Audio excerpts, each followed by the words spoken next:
Hi, everyone. Good evening or good afternoon, depending on your time zone. But it is very nice to have all of you here. Thank you for making time to join our information session. So I am Dr. Doreen Badeka. I am a track director in the graduate school and assistant professor in the medical school. And Dr. Larry Gaspers is also here with me. I'll introduce him in a bit. But that's the two of us here. We will be sharing information about our program with all of you. We are the School of Graduate Studies. We are located in Newark, New Jersey, and we are part of Rutgers University, which is the State University of New Jersey. And within Rutgers University, we also have Rutgers Health. So in our corner of the School of Graduate Studies, you're also part of Rutgers Health. I also want to make a note that most of the pictures that you'll see in these slides are our students, so these are not stock photos. If you have any questions for us, our email address, phone number, as well as website are at the bottom, so please reach out to us. So our master's program consists of 3 tracks: the Medical Scholars track, the Dental Scholars track, and the Biomedical Research Scholars track. In our master's program, you can graduate with either a Master of Biomedical Science, MBS degree, which is 30 credits of coursework, or you graduate with a Master of Science in Biomedical Science, MS degree, which is 25 credits of courses and 5 credits of thesis research. So all three students in all 3 tracks, they will graduate with either the MBS or the MS degree. The tracks don't appear on your transcript, and you graduate with a master's degree. But the tracks are important for many reasons. I've highlighted 3 of them here. The first one is the online application, and I'll show you in a bit why. Also, specialized academic advisement. So Dr. Gaspers and Dr. Mariana Di Lorenzo, they are your advisors. So when you become part of the Medical Scholars track, we know you are pre-medical students and you get specialized academic advisement. In addition, select opportunities. So here's a screenshot from our online application. And on the program details page, you have to pick a track. So when you pick the right track, the Medical Scholars track, in your case, this makes sure that the application comes to the right admissions group and that your application is being reviewed by the correct track. Specialized academic advisement. So now is my chance to introduce Dr. Gaspers. So Dr. Gaspers, he is an assistant dean in the School of Graduate Studies, and he's a faculty member in the Department of Pharmacology, Physiology, and Neuroscience in Rutgers, New Jersey Medical School. He is our track director and your advisor for the Medical Scholars track. In addition to Dr. Gaspers, our pre-medical students also have Dr. Mariana Di Lorenzo, who is also a faculty member in Rutgers, New Jersey Medical School as an additional academic advisor. Last but not the least, when you're ready to apply to medical school, you can also seek advisement from the Office of Admissions, specifically from Dean Rivero, who is the Assistant Dean of Admissions at Rutgers, New Jersey Medical School. So this is the specialized advisement that students in the Medical Scholars track receive. I also mentioned that track selection is important for select opportunities, and here is an example. Taking classes with students in the medical school, and maybe I can invite Dr. Gaspers to elaborate on this, but we have M1 is year 1, so some of our master students have the opportunity to take classes with students who are in the first year of medical school at Rutgers, New Jersey Medical School. In addition to that, you also have the opportunity to participate in an MCAT prep course that is run specifically for our students, so it aligns with your course schedule. So that is also an opportunity for the students in the Medical Scholars track. Yes, let me pause. We'll go back one slide. I'll just let you know. So just to let you guys know, so one of the other opportunities you have for specialized academic advisors, once a year we invite the deans, Dean Heinrich, who's the dean of the NGMS admissions committee, and then Dean Rivero, to give a specialized workshop just to the medical scholars. So they'll go through what's important in the application, what kind of students they're looking at. What kind of attributes they're looking for in a applicant. And it's specialized just for the medical scholars track here at NGMS, or actually graduate school. The other thing, I think that was one of the things, and the other thing we have besides the MCAT prep course from Princeton Review, we also supply students that are in the program with a discount to the UWorld MCAT subscription. So it's 6 months for $139. Again, another opportunity to build up your background information if you can't afford the full MCAT prep course from the Princeton Review. All right. I think that's all I wanted to say to Dr. Bodega. Thank you. Thank you, Dr. Gasper. So those are very, very important resources for our students. We're doing this virtually, and I like to bring pictures of where we are. So this is the Medical Science Building. Dr. Gaspers and I are currently sitting in the Medical Science Building. We are on the H level of the Medical Science Building. And this Medical Science Building is part of the Rutgers, New Jersey Medical School campus. And one of the very interesting things that I love to share with prospective students is that our courses are taught by medical and dental school faculty. So when you are a student in the master's program, you have many, many opportunities to interact with medical school faculty, beginning with courses. A majority of courses are taught by the medical school faculty. I say majority because we have some courses which might be taught by folks from industry, from pharmaceutical or biotech industry. The majority of courses are taught by the medical school faculty. In addition, you can also conduct research with the medical school faculty. So we have a little over 200 graduate faculty who are also part of the Rutgers, New Jersey Medical School faculty, and then other faculty at large as well. So when you are here on campus, if you decide to take this program in person, you can conduct research with them. And just to give you a perspective of our campus, this is another image of our campus. You see the Medical Science Building in the background, and in the foreground, you see the University Hospital. And through the Rutgers, New Jersey Medical School, we have the Student Family Healthcare Center, where our students volunteer as case managers. And this is, again, a great experience for our students because they're working with medical students as well as physicians who oversee the Student Family Healthcare Center. And Dr. Gaspers, please feel free to interrupt or add anytime. So besides that, as clinical opportunities, we have other things that you can participate in. There's a program called ASPE, and it's basically another program that's run out of the medical. It was started by medical students about 5 or 6 years ago.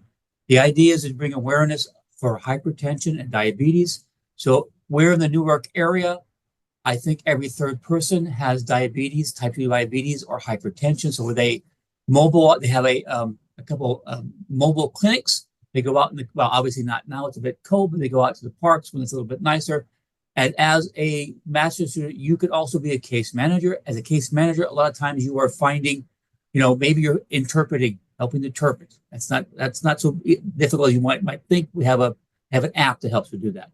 You're also in charge of maybe finding, at least most of the people in this area have, they have no insurance, low economic social background. So you're trying to find, follow-up care for them. So that's part of your job. With the ASPE situation, not necessarily with the Student Healthcare Center, but with the ASPE program, if you own your own stethoscope, you can actually do hands-on patient care.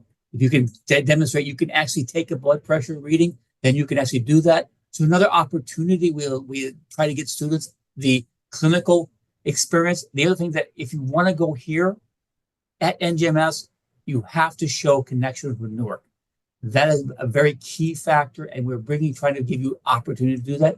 Besides that, there's a bunch of other things you probably might hear. There's a food pantry on campus that you can help to get, show giving back to the program and your fellow classmates. There's also a thing called Project Beam. This is a program with the local schools. We send students out, either M1s or master's students, out to the schools. And maybe one day once you're trained, obviously there's going to be some training in there. Once you're trained, you can maybe you go to the 8th grade, you talk about health, sexual health, or other, health, or maybe the fifth grade, you talk about mental health. So you go through this. It's another way to show connection to Newark and showing giving back. Because that's something they're really looking for in terms of it. And these are the opportunities you can get with the program. All right. Sorry, Dr. Panik, I'm done. Oh, this is perfect. Thank you. Thank you, Dr. Gaspar. This is perfect. All right. Well, when many of you registered for this information session, you asked about the guaranteed interview. So I wanted to bring this up sooner rather than later. So we do have an opportunity for guaranteed interview at Rutgers, New Jersey Medical School. For this, students enrolled in the master's program have to have a 3.6 GPA after at least 20 credits in the master's program and an MCAT score of at least 127 in each section. And students must be a permanent resident or citizen of the United States for this guaranteed interview. So here's just students always ask for stats. So something to share with you that for the NJMS class of 2027, of the 174 NJMS students, 20 were alums from our master's program. So this is, again, that's a very, very good number. But it is very important to remember that guaranteed interview is not the only means for admission into medical school. We have many students who are currently enrolled in either Rutgers, New Jersey Medical School or other medical schools. So they did not go through the guaranteed interview route and they're still in a medical school. And that brings us to more stats. So a few years ago, we went to National Clearing House and we requested data on our students who are currently in medical or dental school. And they shared with us that 69% of our students who graduated between 2017 to 2020 were enrolled in a medical or dental school. This is a conservative number because this only represents medical and dental schools that report to National Clearing House. In addition, it also does not include students who went into other health-related professions or students who have very successful careers in biopharma industry. But what I can share with you is the schools where our students are. So these are, again, this is by no means an exhaustive list, but we do have students in the following allopathic medical schools. You can see it's from Rutgers, New Jersey Medical School, all the way to University of Connecticut, New York Medical College, which is now part of the Touro University. And we have one more page of the allopathic medical schools where our students are: Thomas Jefferson University, to San Juan Bautista School of Medicine. So this is where our students are. In addition to that, we also have students in osteopathic medical schools. They're listed here: Rowan University to Ohio University. And then last but not the least, we don't want to forget our students who have, again, very successful careers by going through podiatry school, PA programs, veterinary school, as well as students in law school. So I think that's all we have as an introduction to who we are and our program. Now we'll do a bit of deep dive. So we want to get through the slides and to your questions. So we'll just do a little bit of deep dive about our program. So the master's program is 30 credits. And to graduate, students need 9 credits of required courses and 21 credits of electives. This is a strength of our program because within these 21 credits, students have a lot of flexibility to pick courses that interest them, as well as courses that strengthen their background for medical school. And students need a GPA of 3.0 or better from these 30 credits to graduate. So this is an example of the required courses. So we have required courses in biochemistry, cell biology, human physiology, pharmacology. You're not required to take all 4. You're only required to take any 2 of these 4 courses. These are required courses because the idea is that going through these courses strengthens students' foundational knowledge for either MCAT or medical school or both. In addition to the foundational courses, students are also required to conduct a research rotation, which can be done in person or virtually. And sometimes students can also opt for a waiver from the research rotation, which is not automatic. And the last list of courses here is we have 2 seminar courses. Students are required to take any one of those 2 seminar courses. So as you can see, we have these select required courses, and then jumping into the electives, we have many electives. I've only listed a few here.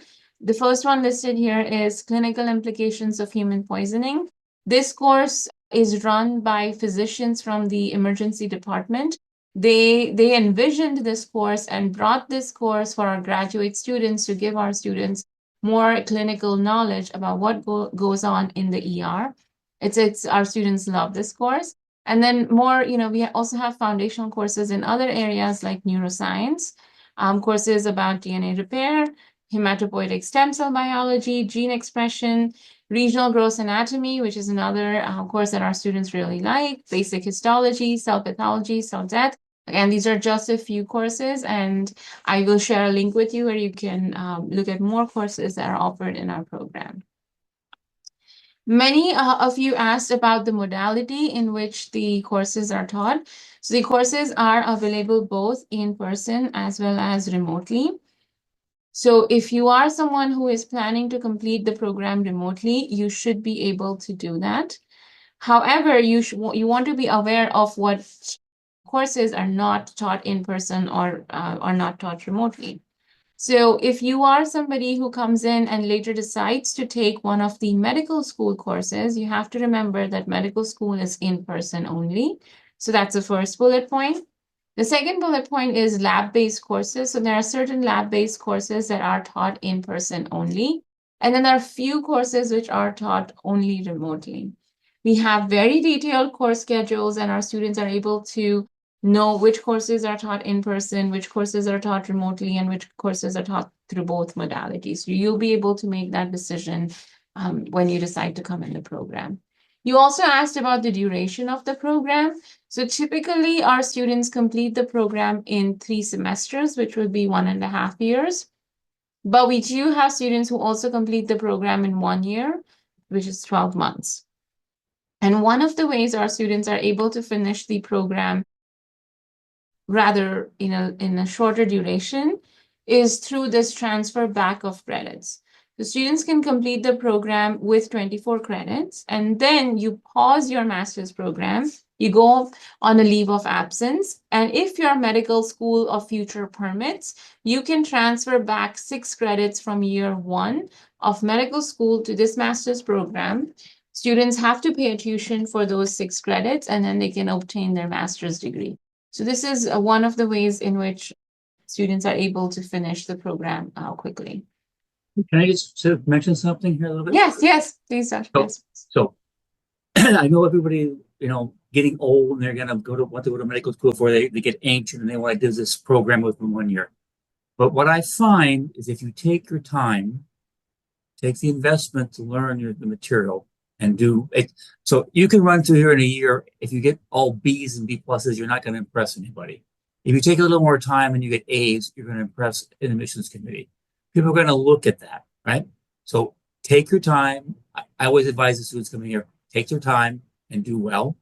Nothing impresses an admissions committee as much as getting A's on your transcript, especially your first semester here. So people who try to rush through here, yeah, they can do it, but they don't get the grades they should.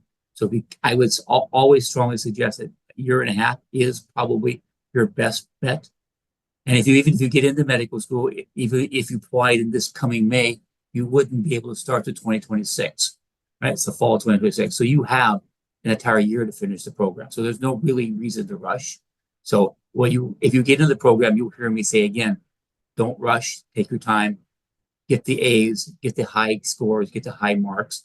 That's going to impress people, right? So I know everybody wants to get done quickly, and everybody's worried about getting, old and dying before they get into medical school. But I assure you, take your time and do it right. All right. So that's my.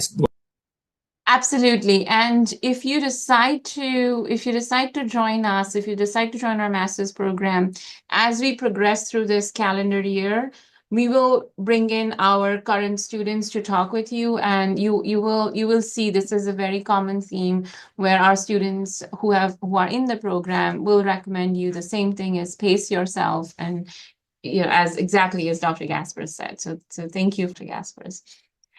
See, the students you registered, you also asked us about tuition. So I've listed the tuition on the slide. It's a little over $1,000 for New Jersey residents and a little over $1,300 for non-New Jersey residents. But something to remember is this middle bullet point here. Billing is done by credits, not semester. So because unlike some undergrad programs where you're billed by the semester, here you're billed by credits. So if you register for 10 credits in the fall, you get billed for 10 credits. The next semester, you register for 12 credits, you get billed for 12 credits. So the billing is by credits, not semester. There's also information on the slide about what is considered full-time and what is considered half-time. Very importantly, I want to draw your attention to the top right corner box where it says visit this page. So I have this link for you here. You all have these slides. It is always important that you go on this page and download the most up-to-date tuition and fees information. So I put it right there for you. All right, so you also asked us about applications. I'm going to go through a few slides about the application. So the application deadline is July 15th for the fall 2025 semester. However, and this is very important, if you have a pen and paper, write this down or email this to yourself. We receive a very large number of applications in June and July. So if you have your application materials ready, we strongly recommend don't wait till the last day to apply. Try to apply early. And we do rolling admission. So you apply early and you'll hear back from us as soon as your application is complete. The master's program has an application fee of $70, which has been waived for any applicant who is applying to the Newark Health Sciences campus. So that application fee has been waived. I will go through this with you in the online applications. I'll show you. But when you're applying, if you just have these slides with you, you should be able to have the key information. And the key information is campus. So our old name used to be Rutgers Biomedical and Health Sciences. So RBHS stands for that. So when you're selecting the campus, please select RBHS Newark. When you select the degree, you can select MBS or MS.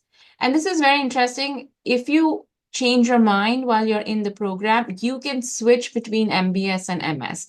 The switch is very seamless. All you need to do is meet with your advisor and then email our office, and you will be switched from either degree type. So there's no paperwork involved. The switching is very easy. And last but not least, as I showed you a few slides back, you need the track information. So the medical, dental, or biomedical research track, you need to select one of those. Rolling admissions. So once again, we offer rolling admissions. So please apply as soon as you have all your application materials ready. It's very important. A complete application means your letters of recommendation should also be received by the application deadline. Sometimes that is the only thing missing in the application. So here are the application materials. We review unofficial transcripts. So you can apply with unofficial transcripts. You need a personal statement. You need 2 letters of recommendation.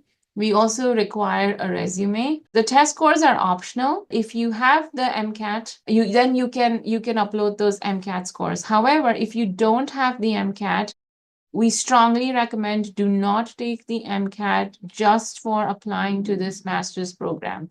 We rather you take the GRE. So that's what the information in the blue font says. We prefer GRE over MCAT. Okay.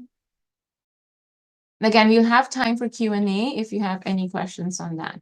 If there are any international students in the audience, we also require English language tests like the TOEFL, IELTS, or Duolingo, as well as transcript and degree evaluation. So maybe this is something where I'll invite Dr. Gaspers to expand more on how we review your unofficial transcripts and what we look in the personal statement. So Dr. Gaspers, all yours. All right, so when I get the applications, the first thing I'm going to do is look at your transcript. I'm going to look at your grades. I'm going to go through and calculate your MCAT, science, GPA.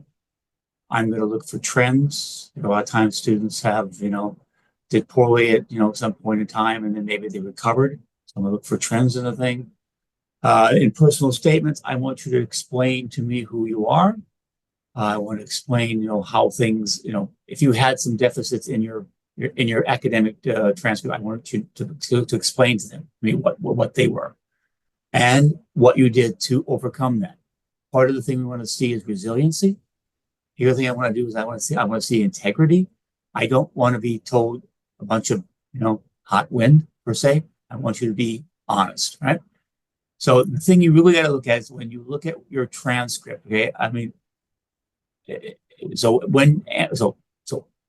if you understand how AMCAT, so even if you've got a failing grade in one and you got an excuse by your undergraduate school, AMCAS counts that. So I'm looking at all your grades, even your ones that you failed and maybe retook. I'm going to take a look at all those to calculate your sign, and I'm going to start evaluating where you are compared to other students in the program. So that's basically what we do. In terms of what other things we look at, we look at we look at all your application material holistically. Mm-hmm. So I will look at transcripts first. I look at your personal statements. I will look at your letters of recommendation. I like to see letters of recommendation for people who know how well you can do in a science class. I have nothing against people who take English class or English professors or social science. I have no problem, but our classes are almost all biomedical science classes, and they're not easy. So I need to know that you can handle them. So I want to have somebody who can address your academic talents in those. And so that's really important. Yes, some of you have been out of school for a while. Yes, you may only be able to have, you don't know your professors any longer. Maybe you need to do some work ones. Yes, one work would be okay, but see if you get somebody from your past institution. It really helps us know if you can handle our courses. I want to bring people in here who are successful, who can be successful. I'm here to make you successful. And that is trying to, boost your GPA back up, because most of you are probably applying to here because your undergraduate GPA isn't good enough to get into medical school. Otherwise, you wouldn't be here. You'd be applying to medical school. Some of you have poor MCAT scores. Our classes are designed to improve your MCAT scores. The biochemistry. Dr. Rogers teaches that in the medical school. She'll tell you this is going to be on for my exams. This is going to be on the MCAT test, and you will take the MCAT. Oh my God, there it is. Same with physiology. We have people who teach in the medical school and in the graduate school. So it's designed to help improve your background biomedical knowledge. That will also boost your MCAT scores, along with all the other MCAT prep stuff we have here.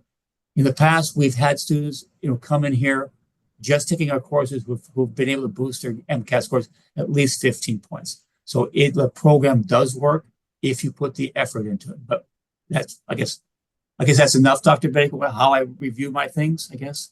Yeah, so but that's very, very insightful. And so, going to letters of recommendation, that's I clicked the slides by accident, but I'll go with this. So again, going letters of recommendation, we often get asked how. So when you're applying, you will get a screen like this, and there you can add the email address of your recommender, and they will get an email to upload the letter of recommendation. So we need 2 letters of recommendation, and as Dr. Gaspers mentioned, it is extremely important that these letters are from faculty in the sciences, no letters from TAs, teaching assistants. If you have committee letters or letters from dossier services like Interfolio, you can send those us as well. You need to add an email address, and in that case, you will add this email address on the website. The ADM on this email address stands for admissions. So this is the direct email address of our admissions person. So please make sure you add this email address, not my email address or Dr. Gasper's email address. The resume, you need to add your resume. This just shows you where the resume is located. I'm going to skip this and take you to the next slide, which is a screenshot. So under additional information, you go to work experience, and under work experience, if you have previous work experience, including volunteer experience, you say yes. And then you can say, I'll provide my work experience by, and here you can upload your resume. So it's a bit tricky to find, so I wanted to put this on the slides as well. To add anything here? Dr. Gaspers, in addition to what I said, or if you want to reiterate the importance of not taking the MCAT just for this master's program. So when students are in our program, we advise them not to take the MCAT until they're ready. You don't necessarily don't need to get it in this program unless you've already taken it. If you are now studying for the MCAT, please do not take it till you're ready. And being ready is taking a full-length practice exam 3 times and getting your target score each time. And doing that is not, I know some students, if you're taking the process, you can pause in the middle. No, you have to do it exactly as it is done at a test center, the full 8 hours worth of, fun and excitement. So please do not take the MCAT to join this program. If you are planning to take one, please do not take it till you're ready. That score never leaves, and it's always you can see it. If you take the MCAT too many times, the competitiveness of your application goes down. Especially if you take it twice and you don't get competitive scores, because the committee's gonna say, well, you should have known you weren't ready. You only took it once. And they start asking questions about, if you don't make good decisions for yourself, how can you do it for my patients? And so then things go really, your application goes.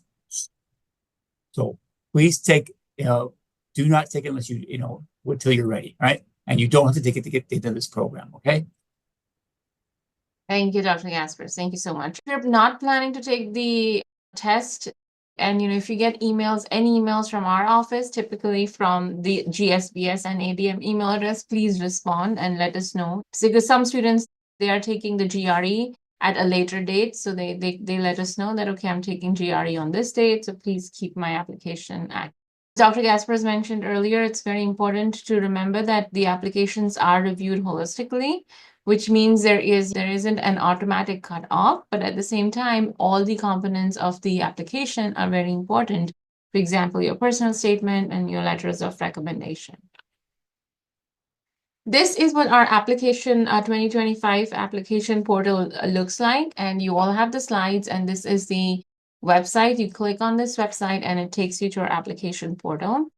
If at a later date you decide to, you need more help applying, what we have done is we've added a video on our website that will show you step by step how to apply to our program, how to find our program, because there are about 200 programs that use the same application portals. Make sure that your application is going to the right program. We also get questions about housing. So again, I took this picture from our floor. So from our floor, you can see the student housing, which is this red and white building. The student housing is for medical students, dental students, as well as graduate students. And this is the other view, and this is the interior view. It comes fully furnished. So if you want more information, you can go to our housing website. And that I see the chat box is lighting up, and that also brings us to our Q&A. So let me stop sharing the slides now. And we can all focus on the chat box now.